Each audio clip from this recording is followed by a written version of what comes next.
संयोगिता की माँ और भाभी को समझ नहीं आया कि अब वो क्या करें। उन्हें संयोगिता का इंतज़ार करते हुए काफ़ी देर हो गई थी और अभी भी उन्हें लग रहा था कि वो उन्हें नहीं मिलेगी। वो उन्हें छोड़कर भाग गई है। अब उन्हें लगा कि बात उनके हाथ से जा चुकी है, तो अब घर के मर्दों को इत्तला कर देना चाहिए। यही सब सोच वो दोनों नीचे आ गई और छुपके छुपाते हुए संयोगिता की माँ ने संयोगिता के पिता रमेश को बुला लिया। रमेश ने चिढ़ते हुए कहा, क्या कर रही हो तुम? सब इंतजार कर रहे हैं, जाओ संयोगिता का लाओ, जयमाला का टाइम हो रहा है। चंदा ने घबरा कर कहा, अरे कहाँ से लाऊं, वो है ही नहीं कमरे में। ये सुनते ही रमेश घबरा गया और बोला, कमरे में नहीं है, इस बात का क्या मतलब है? संयोगिता की माँ बोली, हमें लगता है कि शायद वो भाग गई है।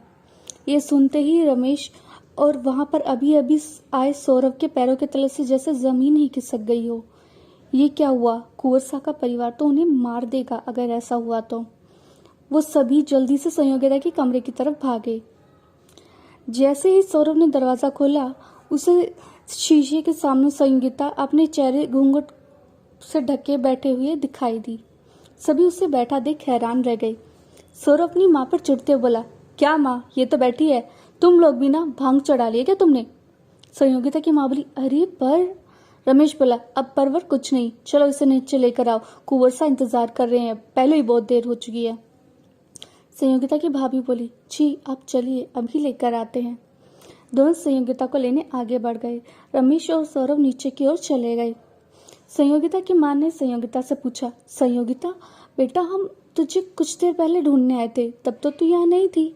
संयोगिता झूठी हंसी हंस बोली, माँ मेरे ये गहने और लहंगे बहुत भारी हैं, मेरा इनमें दम घुट रहा था, इसलिए मैं कुछ देर के लिए हवा खाने बालकनी में चली गई थी। संयोगिता की भाभी बोली, पर मैंने देखा था तुझे बालकनी में, तू नहीं थी वहां। संयोगिता की माँ बोली, अरे बात करने का समय नहीं है, चलो देर हो रही है। बात वही आई गई रह गई। संयोगिता ने अपने घूंघट में अपने बहते हुए आंसू को छुपा लिया और अपनी माँ और भाभी के साथ नीचे चली गई। जब उसने उस औरत को अपनी बेटी से कहते सुना कि माँ बाप की इज्जत बेटी के हाथ में होती है और उसका एक गलत कदम उन्हें अपने माता पिता की जान लेने पर मजबूर कर सकता है, तो संयोगिता ने अपने माँ बाप की इज्जत के लिए अपना सर झुका लिया और अपनी इच्छाओं को मार दिया। उसने सोचा कि अब जो होगा देखा जाएगा, अगर उसकी किस्मत में ये है तो यही सही। संयोगिता को एक बार फिर दुल्हन के जोड़े में सजाकर नीचे लाया गया। रमा ताई और उसकी बेटियों का तो उसे देखकर जल जल कर बुरा हाल हो रहा था, और ऊपर से जब उन्होंने संयोग को देखा तो उन्हें लगा तो ये तो कोई सपनों से आया हुआ राजकुमार है। इतना सुंदर वर उस अभागी संयोगिता के लिए भगवान इतना नाइंसाफ उनके साथ कैसे कर सकता है? वो तो बस चाहती थी कि किसी भी तरह ये शादी टूट जाए और संयोगिता अकेली रह जाए और उसके पूरे परिवार की इज्जत खराब हो जाए। बस कुछ ऐसा हो जाए। अगर उनकी बेटी को खुशी नहीं मिल सकती तो ये खुशियां संयोगिता भी डिजर्व नहीं करती है। संयोगिता को वरमाला के लिए दरवाजे की तरफ लाया गया। संयोगिता ने एक बार भी नजर उठाकर नहीं देखा कि उसके सामने कौन खड़ा है या उसकी शादी किससे हो रही है। उसे पता तो था ही, उसके माता पिता ने सिर्फ उसके लिए 2 वक्त की रोटी कमाने वाला आदमी ढूंढा है।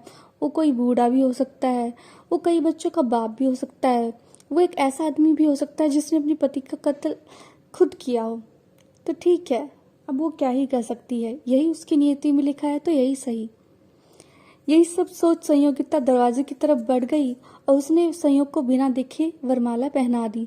संयोग ने भी उसे एक बार भी नजर भर के नहीं देखा और उसे माला पहना दी।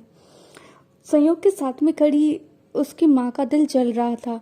कहाँ उन्होंने सोचा था कि वो अनुप्रिया जैसे बड़े घर की लड़की को अपने घर की बहू बना के लाएंगी, जो उनके घर को सोने और चांदी से भर देगी। और कहाँ पर ये फटीचर लड़की, इनके घर वालों के पास तो इतना भी नहीं है कि उसे 2 जोड़ी कपड़े ही दे दें, सारी शादी का खर्च वो उठा रहे हैं।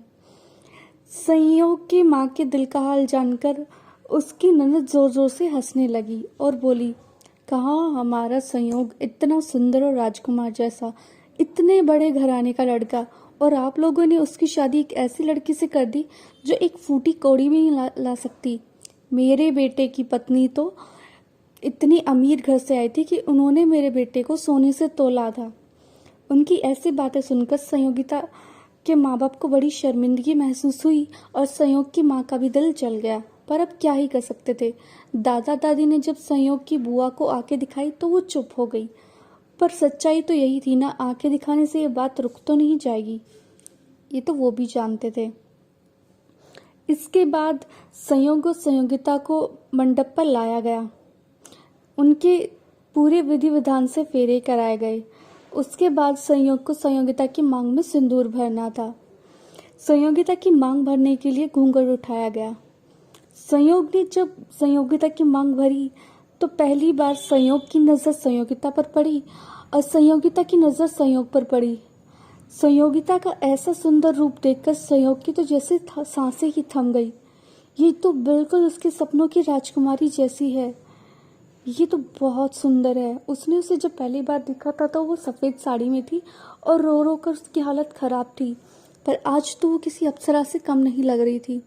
वही संयोगिता जिसने सोचा था कि उसकी शादी किसी बूढ़े आदमी से होने वाली है, जब उसने अपने सामने इतने सुंदर लड़की को बैठे देखा तो उसे अपनी आंखों पर और किस्मत पर विश्वास नहीं हुआ। तो क्या अब बदल जाएंगे संयोग और संयोगिता के मन में एक दूसरे के लिए भावनाएं? क्या ये शादी बन जाएगी एक अच्छी शादी, या फिर कुछ और ही लिखा हुआ है संयोगिता की किस्मत में? जानने के लिए सुनते रहे उधार का प्यार, सिर्फ और सिर्फ मेरे साथ। Thanks for your love and support. Thank you really much, very much. It's really means a lot. I mean लोग कहते हैं कि उन्हें नहीं सुनी है ऑडियो नॉवल, वो रीडिंग ज़्यादा पसंद करते हैं। बट जो कुछ लोग हैं जो मेरी इस नॉवल को सुनने आ रहे हैं मेरी इस आवाज़ के साथ, तो थैंक यू वेरी मच। आप लोग जितने भी लोग हैं वो भी काफ़ी हैं मेरे लिए। और आई होप कि हम और अच्छा ग्रो करेंगे और भी अच्छी अच्छी स्टोरियाँ मैं आप लोगों को ये लेकर आऊँगी। Thank you.